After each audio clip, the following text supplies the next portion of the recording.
Very, I was very also cool. going to ask if you could climb the trees, and now I'm curious. You can climb the Um, trees. the maybe we're looking at some stuff, so maybe Maybe. future, maybe. Oh my goodness. What is up, everybody, and welcome to the Mil-Sim tack shooter and history-based gaming channel. Squad 44 has released a 6-month roadmap, so I went ahead and chopped it up to a more digestible size for you guys. They go over everything from flamethrower tanks to a new expansive tutorial system, and of course they show off a little bit of Guadalcanal. So with no further ado, let's jump right into this, introducing Off-World Industries' Luna and Estrella, community managers, and Katz, the lead over at Mercury Arts. The amount of advanced game mechanics in Squad 44 is insane. You know, from learning how to use a mortar to learning how to use the gears on your tank to... I met a player actually who'd been playing for 3 years who didn't realize he could use a dead enemy radio man to put down a rally. Things like that. So there's loads of like game mechanics that are really sort of embedded in the game that not all players are aware of, and I think that's why the tutorial system should probably be something that graduates a learning curve rather than just drops you off after just learning how to shoot your rifle, hold your stamina, things like that. So it's going to be a lot of work. Where it comes in, we will have to see, and whether we can deliver it all at once or in stages, I don't know, but it is very much our intention to look at a tutorial system. So, coming in line with that sort of graduated thing where we accept there's lots of different players and we want to give more opportunity and options, we're very aware that there's been a lot of sort of focus more on the... we try to push towards realism, but not to the detriment of gameplay, so in terms of how rifles and stuff like that operate. So that's great, and we've pushed a combined arms focus with the front line as well as the offensive game mode, but we don't want to forget about the potential competitive players as well. So I was a competitive player, and you know, these are the guys who are usually the pain in the arse, if you like, for the normal players, the guys who are running around the back lines and stuff like that, or using any means to win. So some of our best time playing Squad 44 has been during the competitions, and we want a game mode that might lend itself to that, but also a game mode that is a bit more accessible for new players coming into the game. So what level that strikes on competitive or otherwise, but it's just another game mode that we want to have a bit more accessible for new players coming in, while allowing potentially older, more competitive players to use that for tournaments and otherwise, potentially. So this is still work in progress, but when we look to release something like this, we probably tie it in with a tournament of some sort. We are looking at other things out there as well, but primarily, given we're focused on optimization at the moment, some of this stuff is kind of for down the line. Where it comes in, we'll just have to wait and see. Here we go. Look at that dense jungle.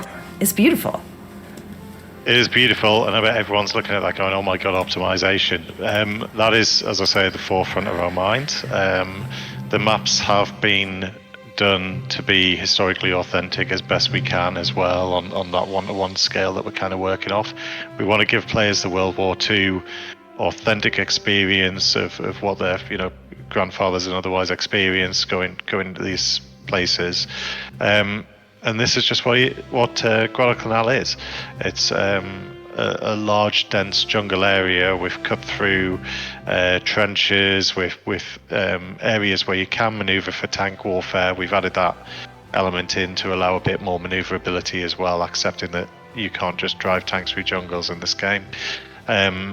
But we've also looked at this with optimization. So where you can see there are those trees in the distance, that we can use quite an aggressive LOD distance on these, because if you're in a jungle and you've got trees up close, you can't see the ones in the distance. So yeah, we can be quite aggressive with how we LOD and aggressive with how we use imposters as well to try and make the game as more performant for this map. But yeah, it's going to be something different. It is going to be something absolutely different. honestly, like, it's so beautiful. Now, do you know, Katz, if all the assets, because I know for the Iwo Jima map, all the assets that were done were all brand new assets. I'm assuming there's going to be some that are being reused here, but are there new assets coming in with the Guadalcanal as well? Yeah, quite a lot. So the airfield for Guadalcanal, well, I've told you what part of the map is, but the airfield that's in there is an American airfield. So we've been researching what aircraft were on there. So you'll see entirely new aircraft kind of used as map art on the island as well. You've got a variety of new vehicles. The Japanese did have some tanks there, one or two different ones than are already in. We've also been, while looking at this, thinking, well, how can we bring the specialist and mechanized sort of vehicles into the Japanese faction? So we've been looking what they used during the period, potentially not on Guadalcanal, but to offer a bit more sort of variety for the players when they're playing this. So they do get a half track, they do get a vehicle with a machine gun on the back, and I think these sort of things, we're not going down the lines of historical inaccuracy, but we're going down the lines of offering them things that were around at that time period on a new map to give it a slightly different feel or a slightly different sort of bit extra beyond just the map itself. Yeah. So you'll see there'll be a variety of terrain. You've not seen the airfield there either. There's a big airfield. And yeah, no apologies for having another Pacific map with an airfield on, because historically that is the reality of those battles. They were fighting for control of the airfield because the airfield gave them dominance in the air within that sort of region. So yeah, you're going to be seeing more fights over airfields, but more on the opposite side of the Japanese seeking to push the US Marine Corps off the field that they're defending. So yeah. Very, I very was also going to ask if you could climb the trees, and now I'm curious. Can you climb the tree? Maybe we're looking at some stuff, so maybe future, maybe. Oh my goodness. It's a big maybe. Whether that's kind of like some sort of ladder system or something, it would be nice to have. Maybe. Nothing confirmed. Maybe it would be cool to have. I know we've talked about that before. And we'll just see what we can potentially do down the line. The Japanese sniper might look a bit different on this map. Saw someone ask about Guadalcanal, about the size of it. Is it going to be like a 1-to-1 situation type thing? It's 1-to-1, but it's a smaller map. I can't remember the exact sizing that's been given on it, but it is a smaller map than Iwo Jima. So it should be a bit more channeling, and the final map, I'm not sure what we're looking at size-wise yet, because I guess it depends where we want to cover or whether we want to scale down or otherwise to make it fit the sizes that we can use within the engine cleanly. Will the game be ported to UE5, or is there any plans? No plans at the moment for UE5. However, I understand Squad is moving to UE5, and so it's a never say never, but it's not on our planning horizon at all at the moment. Yeah, it's a lot of work. As someone who's watching the Squad team update everything and all the testing that they've been doing, it's not as simple as, loading up the game in UE5. There's a lot of work that has gone into it. You don't just drop Squad 44 into UE5? No, you can't do that. And I mean, it's a fallacy to think that it kind of like just immediately improves everything, right? So UE5 is good, but there's also performance challenges with how you bring that in, and players with mid to low end systems will really struggle for quite a bit on that system. So it does give you opportunities, but there's also some demanding aspects to it as well. So it's a bit of a Mm-hmm. We'll watch how Squad go first, I think. I saw a repeat question on anything about uniform reworks. No plan at the moment. The Japanese sniper might be getting a new outfit for Guadalcanal. But beyond that, nothing really planned yet.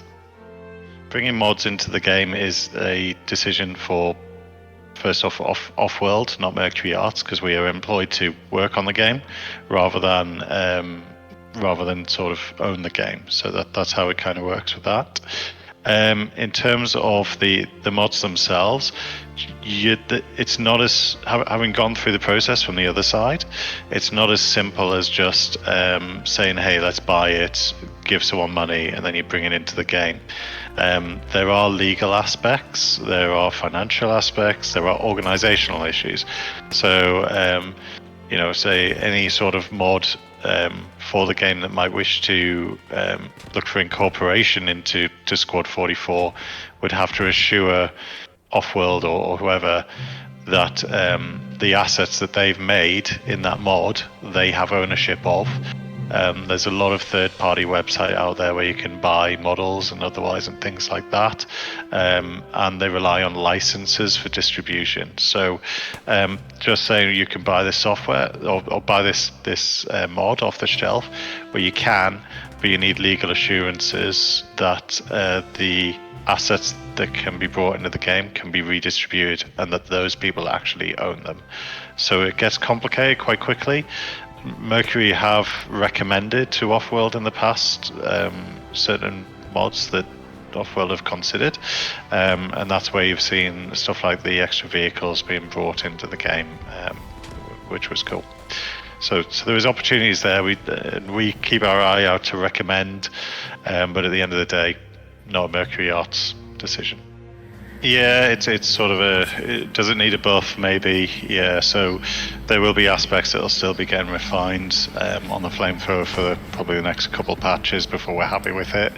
The best thing players can do is just get us video evidence of what issues they're having, and then we can use that to kind of say, well, this is exactly what the issue is, pass it to the coders, they can look at making the appropriate amends that they see fit. From Boogie, there's something mentioned about birds flying through the jungle revealing your position. It's a feature to the game, no? No. Did Bruno lie? I think Bruno lied. Has Bruno brought that in? Yeah, Bruno mentioned it. I'm sure Bruno has big dreams. I'm sure there's big dreams. If we could do it, we would. Yeah, if he knows how to do it, then awesome. But yeah, I can't say it's something we talked about. But maybe it's something Bruno's done. Who knows? So yeah. We're not gonna put a jaguar there and everything that was trying to bloody eat you there in that island, right? But maybe something that it's like, hey, how about someone's trying to sneak through and like a fucking bird shows up, like so somebody heard it, right? Like so. It's a gameplay cue for somebody is there, right? Like something like that. Something that is that has to do with gameplay also. That adds to gameplay a little bit, right? Any more map markers being planned to add? Yes, I think the other day I was playing with some of the guys and they pointed out that for the commander call-ins as well, the HE artillery used the same emblem as the smoke artillery. So we're going to look at potentially just swapping that out if we can. So that's on a list that I texted to Husky the other day. So he's no doubt going to look into that and see what he can do. So we will look at things like that, and the UI is definitely something that needs to be addressed in the future to make it a bit more accessible for the players and a bit more up to date for what actually you want to mark in Squad 44. Because I think sometimes you want to mark an enemy MSP and there's not really a marker for that. Sometimes you want to mark, something a bit more specific than just a tank, and there's not a marker for that. So we'll probably have a look at those down the line. But yeah, that's another good shout. Yeah. Oh, thanks.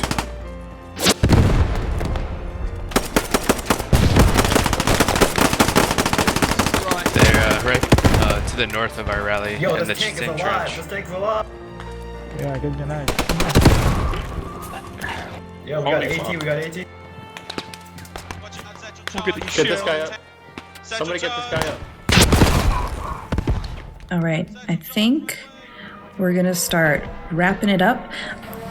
Sounds good. Thank you for your time, and thanks everyone for coming along, watching, and supporting the game. We really appreciate it. Thank you.